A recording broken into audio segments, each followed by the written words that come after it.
그리고 이 사건에서 가장 특이했던 점은 그 이물질 삽입이라고 하거든요. 직접적인 성행위, 성폭력의 흔적은 나타나지 않았지만 지금 분명한 성적 요소가 이 화장품 병을 통해서 드러나고 있는 것이죠.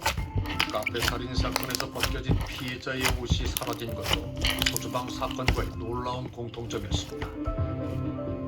부분 탈의와 바디 커버링, 직접적인 성폭행 흔적을 남기지 않으면서 벗긴 옷은 가지고 가는 성도착증 등 무려 4가지 특징이 22일 간격으로 벌어진 두 사건에서 동시에 나타난 것은 결코 흔치 않은 일이라고 합니다. 사실 이런 식의 행위들은 대다수의 범인들이 저지르지 않는 굉장히 드문 행동이면서 일관적으로 나타났기 때문에 사실은 두 범행에서의 유사성을 굉장히 강하게 시사하는 행동으로 볼 수 있습니다. 물이 담긴 용기를 시신 옆에 옮겨둔 점 역시 부정하기 힘든 두 사건의 공통점이었습니다. 옷이 덮여져 있고요. 물이 담겨져 있습니다. 이 물은 뭐 전혀 여기와 어울리지 않는 장소이기 때문에 결국은 피해자가 완전히 제압되고 난 이후에 다양한 증거인멸의 방법이 있겠습니다만 다른 장소에 있는 물을 여기까지 떠서 가져와가지고 증거를 인멸한 노력을 했다고 하는 것은 성향이 같은 자이거나 동일 범일 가능성이 훨씬 높게 보여집니다. 뿐만 아니라 두 사건의 범인은 모두 범죄 전력이 많은 사람으로 판단된다고 합니다. 살인이 벌어졌음에도 불구하고 그 현장에 있는 물건들을 가져간다라는 것은 사실은 초범이 한 행동이라고는 굉장히 보기 힘들죠. 그러니까 이런 특성들은 범죄에 굉장히 익숙하고 특히나 절도나 강도와 같은 것이 몸에 배어있기 때문에 이런 살인이 발생했는데도 이 시신 옆에서 저런 물건들에서 돈, 액세서리 같은 것들을 빼가는 행동을 할 수가 있는 것이죠. 그렇다면 두 사건 피해자의 부검 결과는 서로 어떤 관련이 있을까? 소주방 사건은 사실은 굉장히 뭔가 많은 이벤트가 있었어요.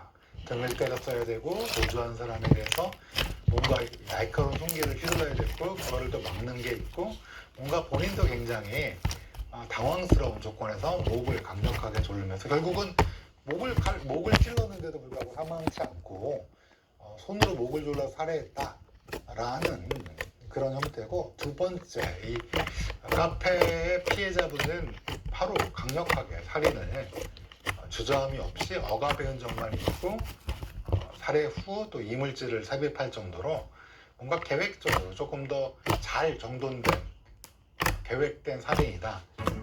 두 사건의 부검 결과는 흉기 사용 여부 외에도 또 한 가지 중요한 차이가 있다고 합니다. 목조림의 손상 위치가 다르다는 겁니다. 주된 손이 오른손이냐 왼손이냐 이거에 따라 다르고, 어떤 손이 위에 있느냐에 따라서 사실 후두골격에 어느 쪽 방향이 골절이 되느냐도 달라져요. 소주방 피해자는 왼쪽 설골이 골절된 반면 카페 피해자는 오른쪽 설골이 골절돼 범인이 힘을 준 손이 각각 달랐습니다. 이것은 두 사건의 범인이 전혀 다른 사람이라는 증거일까? 그러면 한쪽은 왼쪽이고 한쪽은 오른쪽이니까 다른 사람 아니냐. 그런데 두 사건은 다른 점이 있어요. 흉기가 사용됐다는 거. 이 주된 손잡이는 흉기를 사용할 때 오른손잡이가 왼손을 사용하지 않잖아요. 소주방 사건에서는 오른손잡이인 범인이 오른손에 흉기를 들고 있어서 왼손으로 목을 졸랐을 가능성도 있다는 겁니다. 만약에 동일범의 소행이라면 전 사건에서 뭔가 본인만의 뭔가에 얻는 깨달음이 있었겠죠. 결국 두 사건의 범인은 모두 오른손잡이일 수 있고, 소주방 사건의 시행착오를 줄이기 위해 범행 수법을 진화시킨 거라면 동일범이 아니라고 단정할 수 없다고 합니다. 그렇다면 소주방 피해자에게 베인 상처와 찔린 상처, 둥근 모양의 찰과상 등 각기 다른 세 종류의 외상을 남긴 범행 도구는 대체 무엇일까? 그 정체를 알아낸다면 범인의 일각이 좀 더 선명해질지도 모릅니다. 우린 사건 현장 제주항 인근에 위치한 술집 주방이라는 점에 차감해 공구상과 낚시용품점, 주방용품 판매점 등을 두루 탐문해봤습니다. 그러던 중 한 주방용품 판매점에서 한 가지 흥미로운 힌트를 얻을 수 있었습니다. 그것이 알고 싶다 팀인데, 상처를 보고 어떤 도구로 이용해서 그런 일이 벌어졌을까, 이걸 지금 저희가 알아보고 있는 중이거든요. 보니까 어떻게 좀 보이세요? 생각하니까 집게 같네. 집게? 이거 죽을 대신 낫잖아. 이렇게 아, 이렇게 집게나 가위 같네.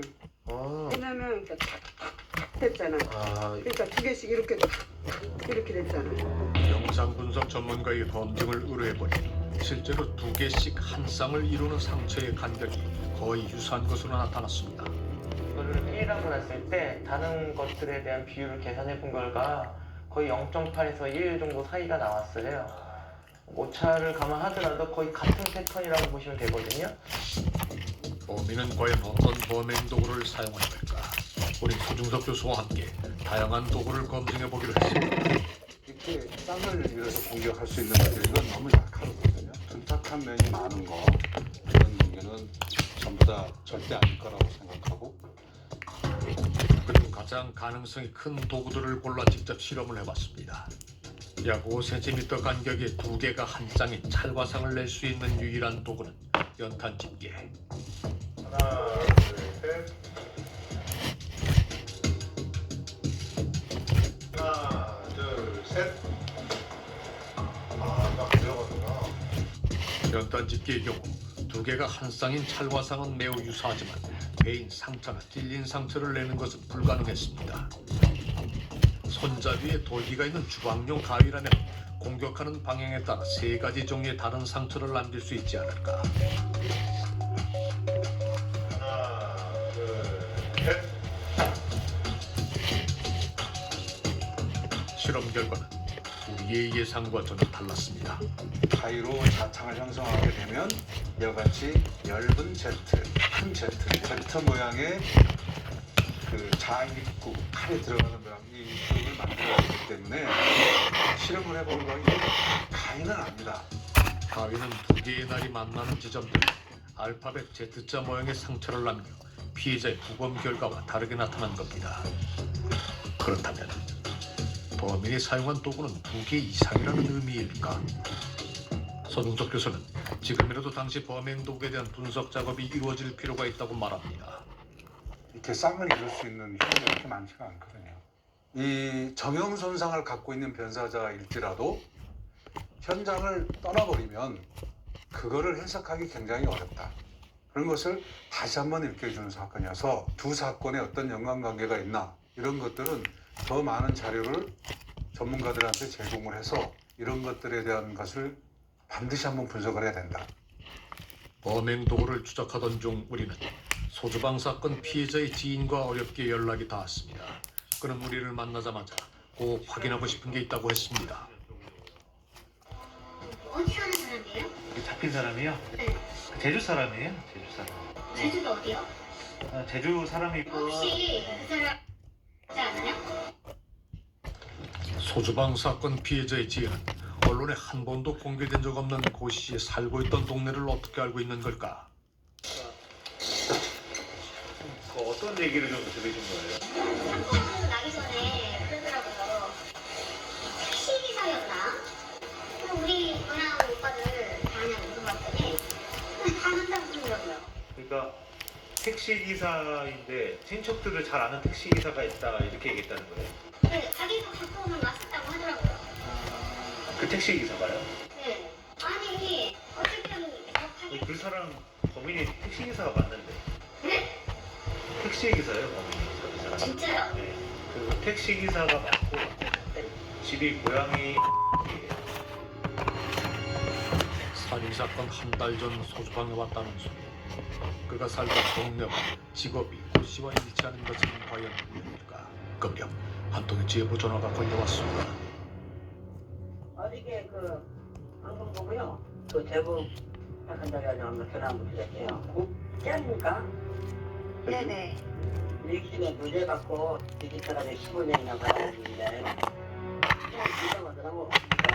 이 양반이 범인은 맞구나 생각을 내가 좀 했어요 그 당시에. 하여튼 사람은 좀 말도 없고 직선적이고 좀 날카로워. 그냥 누구랑 잘 어울리지 못해요. 고 씨와 수감 생활을 함께했다는 제보자의 얘기는 우리가 취재를 통해 알게 된 내용과 거의 일치했습니다. 그리고 아무튼요, 한 가지 말씀을 드릴게요. 지금 이 사건 말고 15년 사는 거 말고 자기가 사귀는 아줌마가 있었다. 자기가 일방적으로 좋아했겠죠. 그 소주방 여자는